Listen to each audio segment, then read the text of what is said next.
जो कोहिनूर आज उड़ीसा के पुरी जगन्नाथ मंदिर में होना चाहिए था, आज वो जगमगा रहा है टावर ऑफ लंदन में, रानी के मुकुट में। 200 साल के ब्रिटिश राज ने उन्होंने भारत से 45 ट्रिलियन डॉलर लूटे। शायद ये अमाउंट सुनकर आपको इतनी हैरानी ना हो, क्योंकि बिलियन ट्रिलियन जैसे नंबर्स हमारे दिमाग में आसानी से फिट नहीं होते।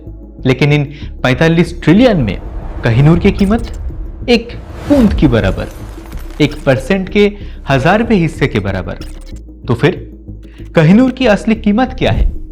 कीमत नहीं, क्योंकि कोहिनूर सिर्फ एक हीरा नहीं था, ये भारत का आत्मसम्मान था, हमारा गुरूर था। और इसे ही एम्ब्लेम ऑफ कॉन्क्वेस्ट या जीत का आखिरी प्रतीक बनाकर छीन लेना और अपने मुकुट में सजाने का मतलब ये था कि वो कहना चाहते थे, हमने सिर्फ तुम्हारी दौलत नहीं लूटी, तुम्हारे आत्मसम्मान को भी पैरों तले कुचल दिया है।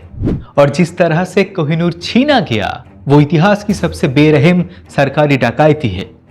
सोचिए, एक 10 साल के बच्चे के सामने उसकी मां को बाल पकड़कर घसीटते हुए बाहर निकाल दिया जाए, बच्चे के सीने पर बंदूक रखकर कोई उसके घर की सबसे कीमती चीज लीगल पेपर पर अपने नाम लिखवा ले और फिर पूरी दुनिया में कहता फिरे कि ये तो प्यार से दिया गया उपहार है, और उस बच्चे को भी अपने साथ ले जाकर सजाकर एक हैप्पी प्रिंस की तरह शोपीस बना दे।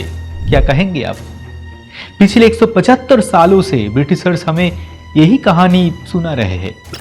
कोहिनूर कहां से आया या उसके हाथ बदलने की टाइमलाइन क्या है, आज मैं आपको वो पुरानी कहानी नहीं सुनाऊंगा। आज मैं आपको सुनाऊंगा ब्रिटिशर्स के कोहिनूर लूटने की वो खौफनाक कहानी, और साथ ही उस बदनसीब हैप्पी प्रिंस की दर्दनाक कहानी भी। लेकिन सावधान, ये सुनकर आपको गुस्सा आएगा, और यही गुस्सा हमारे आसपास की पॉलिटिक्स को पहचानने का, हमारे इतिहास और विरासत को वापस लाने का पहला कदम हो सकता है।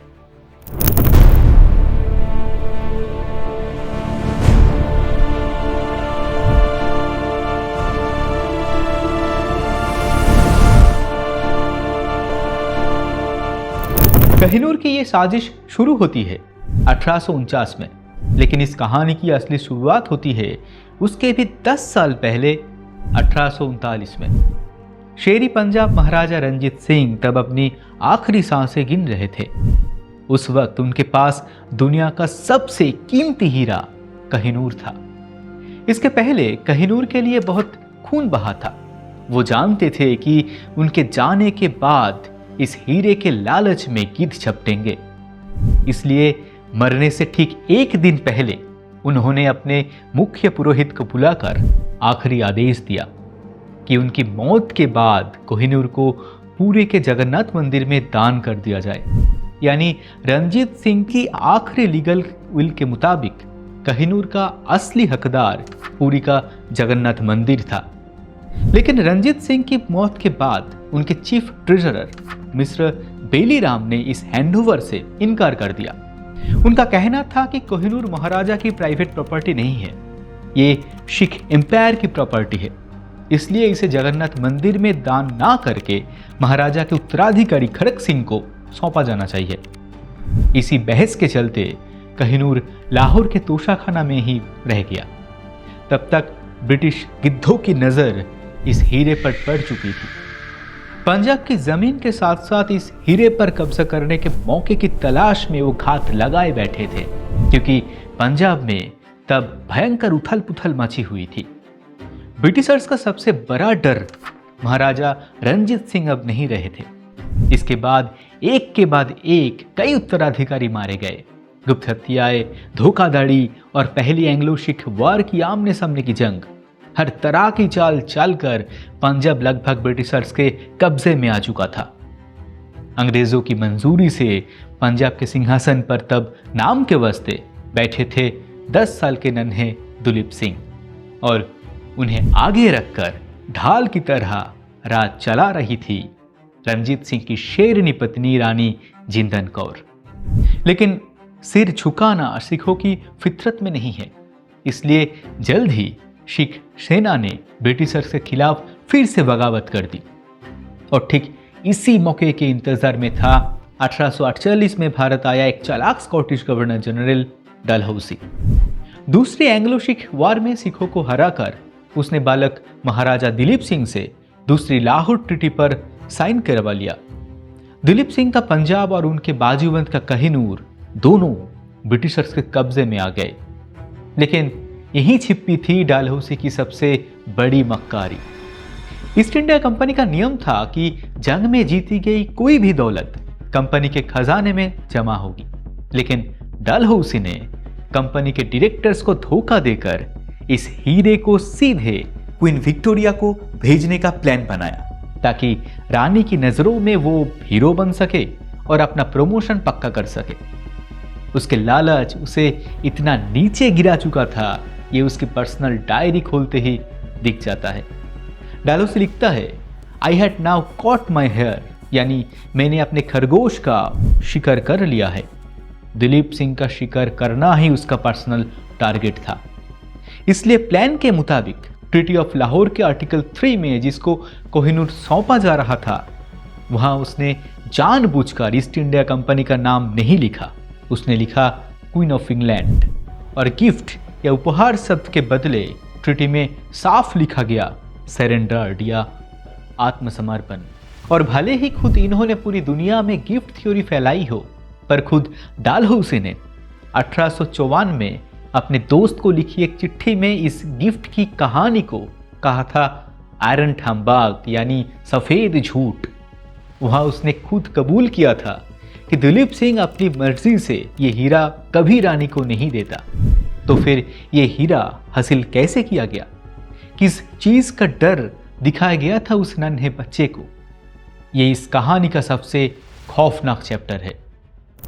डलहौसी जानता था कि 10 साल के दिलीप सिंह से उस ट्रीटी पर साइन करवाना आसान नहीं है, क्योंकि उस बच्चे के सामने एक बहुत बड़ी ढाल थी, उसकी मां पंजाब की महारानी जिंदन कौर। तब ब्रिटिश रेसिडेंट फ्रेडरिक कारी ने डलहौसी को सीक्रेट रिपोर्ट भेजी, ये महिला ही बगावत का मेन सेंटर है। डलहौसी समझ गया कि कोहिनूर और पंजाब हासिल करना है तो पहले इस शेरनी को पिंजरे में डालना होगा।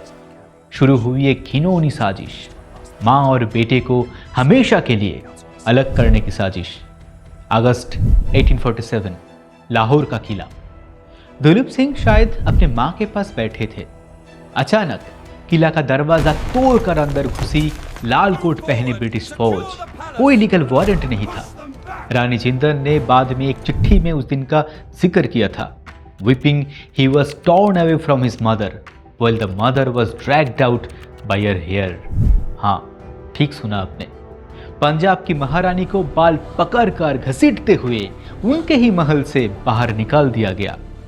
10 साल के दिलीप सिंह चीख चीख कर रो रहे थे, भागकर मां का आंचल पकड़ना चाहते थे, लेकिन जालिम ब्रिटिश सिपाहियों ने उन्हें बंदूक के बाट से पीछे धकेल दिया। उस बच्चे की आंखों के सामने ही उसकी मां को एक कैदी वैन में डालकर 800 मील दूर चुनार के किले में देश निकाला दे दिया गया। एक विशाल महल में वो बच्चा अब बिल्कुल अकेला था। उसके अपना कहने वाला अब कोई नहीं था। उसके आसपास ब्रिटिश गार्ड्स बैठा दिए गए और उसका नया गार्जियन बना डॉक्टर जॉन लॉगिन। इन ब्रिटिशर्स का एक ही काम था, दिलीप सिंह का ब्रेन वॉश करना। वो रोज इस नन्हे दिलीप को समझाते थे, तुम्हारी माँ बहुत बुरी है, वो तुम्हें प्यार नहीं करती। मकसद एक ही था, मेंटली उसे इतना तोड़ देना ताकि वो कठपुतली की तरह डलहौसी की हर बात मान ले। माँ को रास्ते से हटा दिया गया, बच्चे को अनाथ कर दिया गया। अब स्टेज के सारे कैरेक्टर डलहौसी के मुट्ठी में थे। दिन था 29 मार्च 1849। लाहौर किले का शीश महल, जिन आयनों में कभी महाराजा रंजीत सिंह का शाही अक्स दिखता था, आज वहां सिर्फ लाल कोट पहने ब्रिटिश ऑफिसर्स की भीड़ थी। ब्रिटिश ऑफिसर फ्रेडरिक कारी ने उस बच्चे के सामने एक पेपर बढ़ाया। नाम था ट्रीटी ऑफ लाहौर। कहा गया, महाराज साइन कीजिए। दिलीप सिंह ने शायद एक बार इधर उधर देखा होगा, शायद सोचा होगा कि कोई उन्हें बचाने आएगा, लेकिन ऑफिसर्स की आंखों में साफ ब्लैकमेल था। साइन नहीं किया तो मां की शक्ल दोबारा कभी नहीं देख पाओगे। मां के पास वापस लौटने की आखिरी उम्मीद में कांपते हाथों से दिलीप सिंह ने साइन कर दिया और उस आखिरी कांपते हुए दस्तखत ने हमेशा के लिए खत्म कर दिया रणजीत सिंह का 40 साल का साम्राज्य। दिलीप सिंह बाद में इस दिन को कहते थे द क्रिम्सन डे, क्योंकि उन्हें लगता था उस दिन उन्होंने स्याही से नहीं अपने खून से साइन किया था। साइन होते ही डलहौसी ने तुरंत तोशाखाना में अपने आदमी भेजे। हजारों हीरे मोतियों के बीच से छीन लिया गया कोहिनूर, छीन ली गई एक मां की जिंदगी जिसने उसके बाद दोबारा कभी अपने बेटे को जी भर के नहीं देखा। 12 साल बाद जब उनकी एक बार मुलाकात हुई तब तक जिंदन अंधी हो चुकी थी। यहां तक कि मौत की बाद उनके रीति रिवाज के अनुसार उनके दाह संस्कार की इजाजत तक भी शुरू में नहीं मिली। उन्हें दफना दिया गया था। बाद में दिलीप सिंह ने अपनी मां के अवशेष निकलकर उसका अंतिम संस्कार किया। लेकिन उस दिन सिर्फ मां बेटे को अलग करके ही ब्रिटिशर्स नहीं रुके। दिलीप सिंह को लेकर उनका एक और प्लान था, वो पॉलिटिक्स का एक और जालिम चैप्टर, जहां से पैदा हुई हैप्पी प्रिंस की ट्रेजेडी।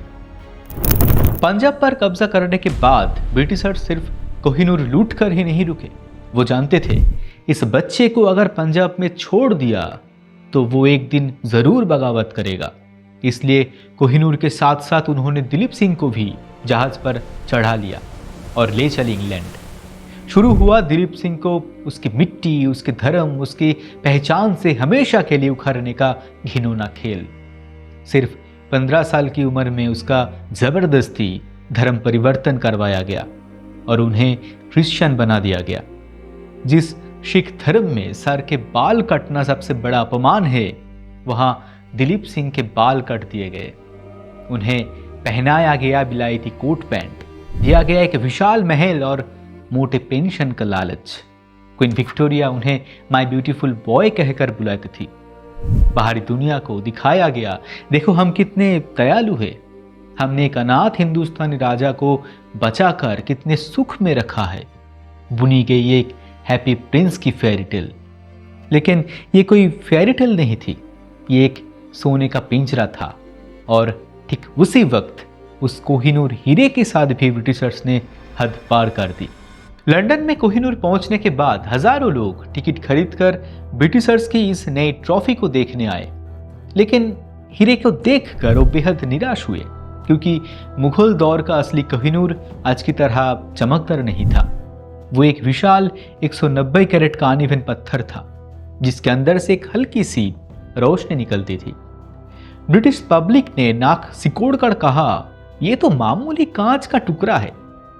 ब्रिटिशर्स के गुरूर पर चोट लगी। उनका लूटा हुआ माल उनकी पसंद के हिसाब से चमकेगा क्यों नहीं? इसलिए प्रिंस एल्बर्ट ने एक घिनौना फैसला लिया। उन्होंने हीरे को नए सिरे से काटने का आदेश दिया। लगातार 38 दिनों तक चली वो काट छांट। 190 कैरेट का विशाल ऐतिहासिक हीरे को काट कर बना दिया गया सिर्फ 105.6 कैरेट, यानी इसका करीब 43% वजन, और इतिहास को हमेशा के लिए धूल में मिला दिया गया।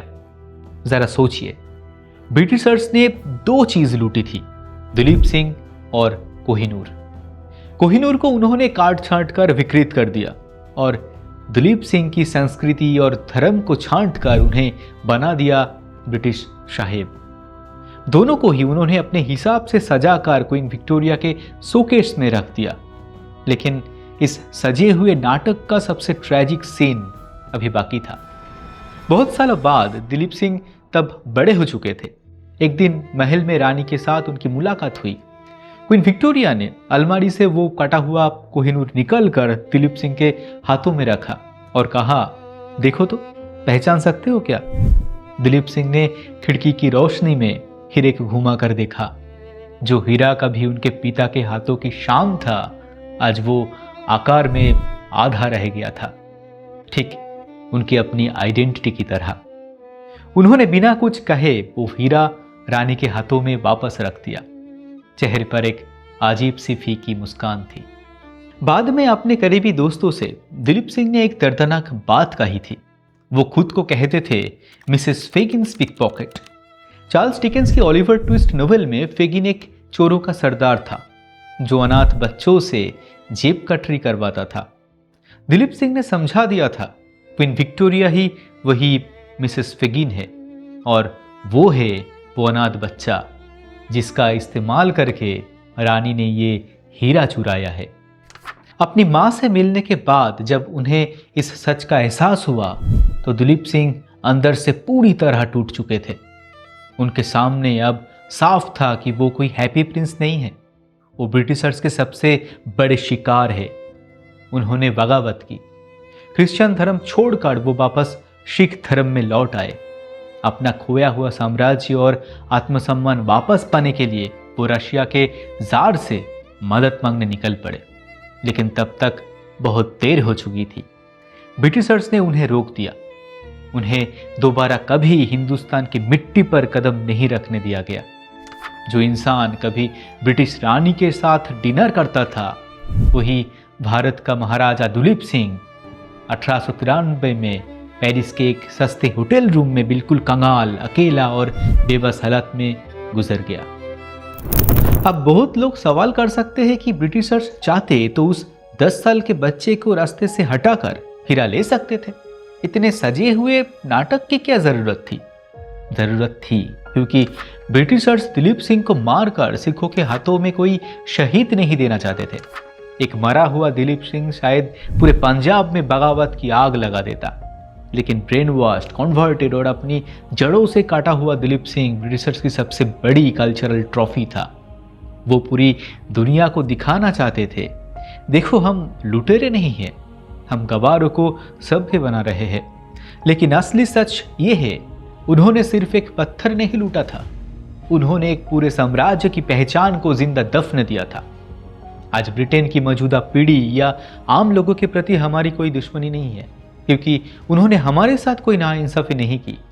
अन्याय उनके पूर्वजों ने किया था। लेकिन आज ब्रिटेन के म्यूजियम में या रानी के मुकुट में भारत की जो नायाब चीजें सजी है, ब्रिटेन अगर सच में उस ऐतिहासिक कलंक को मिटाना चाहता है तो उन्हें भारत को वापस करना ही अकेला रास्ता है। और अगर वो इसे वापस नहीं करते, इसका मतलब ये है कि वो आज भी अपने पूर्वजों के उस घिनौनी लूट पर गर्व करते हैं। आज जब भारत के साथ ब्रिटेन की फ्री ट्रेड एग्रीमेंट पर बात चल रही है, तब यही कल्चरल कर्टेसी और हिस्टोरिकल जस्टिस मांगने का सबसे सही वक्त है। मैं तो बस एक मामूली सा स्टोरी टेलर हूँ, लेकिन अगर हम सब मिलकर आवाज़ उठाए तो क्या ये बात सरकारी स्तर तक नहीं पहुँच सकती? बिल्कुल पहुँच सकती है। आप क्या कहते हैं कि आप भी मेरी बात से सहमत है?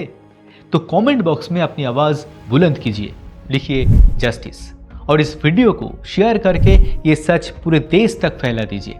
कोहिनूर उन्होंने चुराया था, ना जाने क्यों ये कहानियां हम तक पहुंचने ही नहीं दी गई, लेकिन हमारी आवाज़ कोई नहीं चुरा सकता, उसे कोई दबा नहीं सकता। ठीक कहा ना? इसी मकसद के साथ मैंने इस चैनल की शुरुआत की है, इसलिए इस सफ़र में मुझे आपका साथ चाहिए। अगर आपने अभी तक चैनल को सब्सक्राइब नहीं किया है तो प्लीज़ सब्सक्राइब ज़रूर करें। और हाँ, अगर मुझसे कोई गलती दिखे तो बेझिझक मेरी आलोचना करें। आपका मार्गदर्शन हमें आगे और भी बेहतर कंटेंट बनाने में मदद करेगा। मिलते हैं अगले एपिसोड में। जय हिंद।